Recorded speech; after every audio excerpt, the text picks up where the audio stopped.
بچه ها خوش اومدید به ویدیو با تست نوشیدنی پس چرا رفتید سراغ بقیه؟ دانیک مجالی برای دیدن من شما تازه باش آشنا شدم و تمام مختلف داره که حق خواستید مجال این پشت میتونیم ببینید میرسونم و من تمام دیگه شو گیر نیاوردم و این تمام شد شما لطف میکنید گیر آورد بفرمایید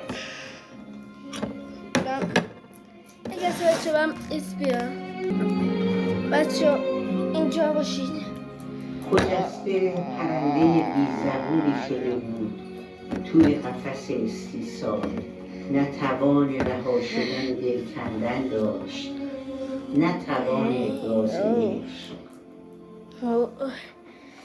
ببین اینجا یه قدری منصور اومد شده بود نقاش کوری که اشتیاق خجسته رو نمیدید و به جاش مدام طرح چشمای منو میکشید و غافل بود از اینکه چشم و دل من پی رحیمه.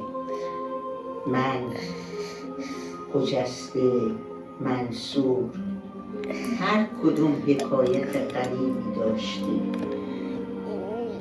راسته میگن که عشق مثل ساقه سمج اونقدر میپیچه به پای عاشق بیچاره که نه تاب موندن میمونه براش، نه توان رفتن. ببین بچه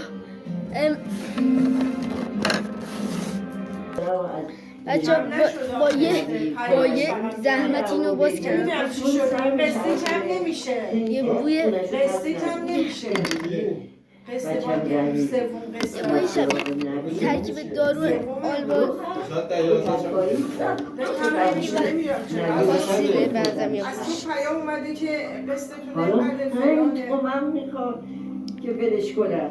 گاه اون برای یعنی همه خاصی داره الا که بذار لطفا مثلا هم 20 دقیقه است این رایمو بذار بشونه. رو بخون بگم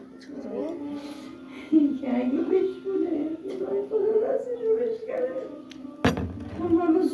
ببین یک گاز داره ترشه که ازش یکم شبیه تو حبس ناسور نشه. آناناسو یا جوب چشم او هلوه یکم این همه قصه خوری نداره که اسم یالا اگه یالا باشه چیزش هم یکیشون ترش بسه. ایکسه یه ترش یالا ایکس درست میشه طرح زامبی ای جور داره میشه چجوری جور میشه چجوری